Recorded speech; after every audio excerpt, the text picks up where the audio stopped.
বন্ধুরা, ছোলার ডাল তো আমরা বিভিন্ন সময় বিভিন্ন রকম ভাবে খেয়ে থাকি, তাই না?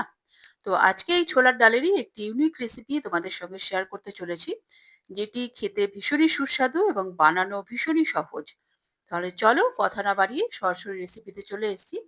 দেখো, প্রথমে আমি নিয়ে নিয়েছি এখানে পৌনে 1 কাপ ছোলার ডাল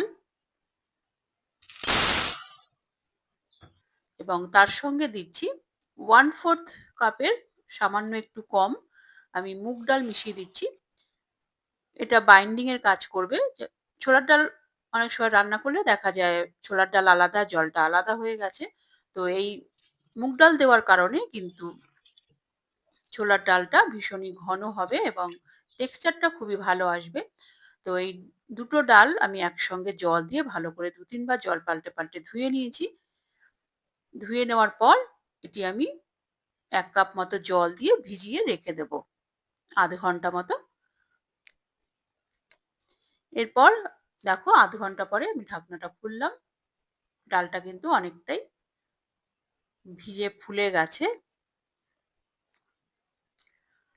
এরপরে এই ডালটা আমি জলটা উম পাল ফেলে দিয়ে আমি প্রেসার কুকারে ট্রান্সফার করলাম এবং এর মধ্যে দিয়ে দিলাম ছোট ১ চামচ নুন, ১/২ চামচ হলুদ গুঁড়ো, ২ টো তেজপাতা, ২ টো ছোট এলাচ, ছোট ১ টুকরো দারচিনি এবং ৪ টি লবঙ্গ এবং ৩ কাপ মতো জল দিয়ে এবং এর মধ্যে দিয়ে দিচ্ছি ১ চামচ মতো সাদা তেল। তোমরা এখানে চাইলে ঘিও ব্যবহার করতে পারো।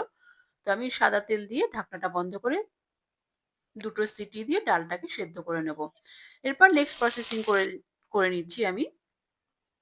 এরপর গ্যাসে কড়া বসিয়ে আমি এতে দিয়ে দিলাম ২ চামচ সাদা তেল, ১ চামচ ঘি। দেওয়ার পর আমি দিয়েছি এখানে ১ চামচ মতো গোটা জিরে ফোড়নে। তারপর আমি দিয়েছি এখানে ১ চামচ রসুন। রসুনটা ভালো করে ফ্রাই করে নিতে হবে যতক্ষণ না কাঁচা গন্ধ চলে যায়। তারপর আমি এখানে ২ টো বড় সাইজের পেঁয়াজ কুচি দিয়ে দিয়েছি। পেঁয়াজটাকে আমাদের ভালো করে কষিয়ে নিতে হবে। যতক্ষণ না পিঙ্কিশ ভাবটা আসছে, দেখতেই পাচ্ছ পেঁয়াজটা কিন্তু কষানো হয়ে গেছে। এরপর আমি দিয়ে দিলাম এর মধ্যে ১ চামচ আদা কুচি এবং দিয়ে দিলাম ৪ টে কাঁচা লঙ্কা কুচি। তোমরা তোমাদের টেস্ট অ্যাকর্ডিং ঝালটা ব্যবহার করবে, লঙ্কাটা ব্যবহার করবে। তো আদা এবং কাঁচা লঙ্কা দেওয়ার পর ভালো করে আমাদের কিন্তু ফ্রাই করে নিতে হবে যতক্ষণ না কাঁচা গন্ধটা চলে যায়। এরপর আমি এর মধ্যে দিয়ে দিলাম ২ টো বড় সাইজের টমেটো কুচি। তোমরা এখানে চাইলে টমেটো পিউরিও ব্যবহার করতে পারো মিক্সার গ্রাইন্ডারে পেস্ট করে। তো আমি এখানে টমেটো কুচি দিয়ে ভালো করে কষিয়ে নেব। এর মধ্যে দিয়ে দিলাম ছোট ১ চামচ নুন, ১/২ চামচ হলুদ গুঁড়ো, ১ চামচ ধনে গুঁড়ো, ১ চামচ জিরে গুঁড়ো এবং ১ চামচ কাশ্মীরি লঙ্কার গুঁড়ো এবং সামান্য গরম জল দিয়ে আমি কিন্তু ভালো করে কষিয়ে নেব।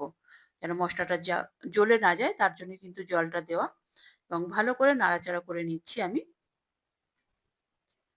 মসলাটাকে কিন্তু ভালো করে কষাতে হবে।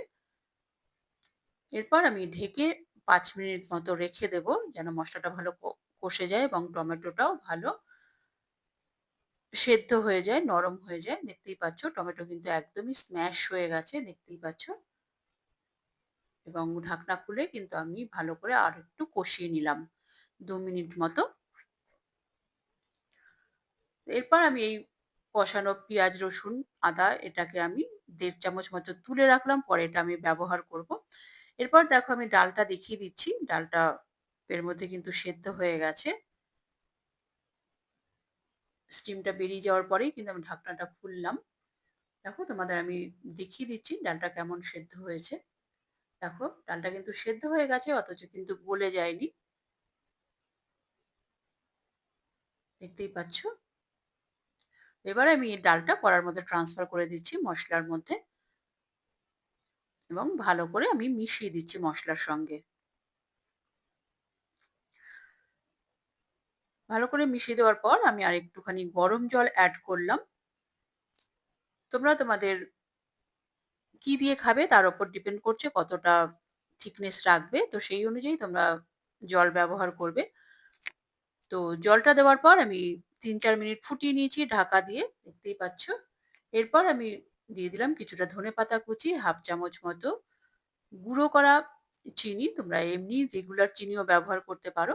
তো সেটা দিয়ে ভালো করে নাড়াচাড়া করার পর এরপর আমি একটি তড়কা লাগাবো। দেখো আমি তড়কা প্যানে দিয়ে দিয়েছি ১ চামচ ঘি, ছোট এক টুকরো বাটার এর মধ্যে ফোড়ন দিয়েছি, 1/2 চামচ মতো জিরে, ২ টো শুকনো লঙ্কা এবং দিয়ে দিলাম ১ চামচ মতো রসুন কুচি। সেটাকে ভালো করে ফ্রাই করে নেওয়ার পর আমি এর মধ্যে দিয়ে দিলাম কাসুরি মেথি কিছুটা এবং দিয়ে দিলাম 1/2 চামচ মতো কাশ্মীরি লঙ্কার গুঁড়ো। এতে কিন্তু কালারটা খুবই ভালো আসবে এবং টেস্টও খুব ভালো আসবে। এরপর আমি পেঁয়াজের পেস্টটা যে মসলাটা আমি যে তুলে রেখেছিলাম, তো সেটাই আমি এর মধ্যে তড়কা প্যানের মধ্যে দিয়ে দিয়েছি। সেটাকে আরেকটু ভালো করে কষিয়ে নিচ্ছি। দেখতেই পাচ্ছ কতটা ধোঁয়া উঠছে, এতেই কিন্তু টেস্টটা ভীষণই ভালো আসবে। এরপর আমি এটাকে মিশ্রণটাকে আমি ডালের মধ্যে ট্রান্সফার করে দিয়েছি এবং ভালো করে মিশিয়ে নিচ্ছি। এই প্রসেসিংটা করলে কিন্তু ডালের টেস্টটা ভীষণই ভালো আসবে। তোমরা কিন্তু অবশ্যই চেষ্টা করবে এভাবেই করার। এটি কিন্তু ভাত, রুটি, পরোটা, লুচির সঙ্গে কিন্তু দুর্দান্ত লাগবে। তো ভালো করে নাড়াচাড়া করার পর আমি কিন্তু ২ মিনিট মতো ঢাকনা বন্ধ করে রেখে দিয়েছিলাম যেন এর ফ্লেভারটা পুরো ডালের মধ্যে অ্যাবসর্ব হয়ে যায়। দেখো ভালো করে নাড়াচাড়া করার পর আমি এবার এটা সার্ভ করে দিচ্ছি। দেখতেই পাচ্ছ কতটা টেম্পটিং লাগছে দেখতে। ভালো লাগলে কিন্তু অবশ্যই লাইক, শেয়ার, কমেন্ট অবশ্যই করবে। এরপর আমি এবার এটা ভাতের সঙ্গে সার্ভ করে দিচ্ছি। ভাতের সঙ্গেও কিন্তু দুর্দান্ত লেগেছে। আমি কিন্তু ভাত দিয়েই ট্রাই করেছি। তোমরা চাইলে রুটি, পরোটা, লুচির সঙ্গে ট্রাই করতে পারো। পরবর্তী এপিসোডে দেখা হবে। নমস্কার।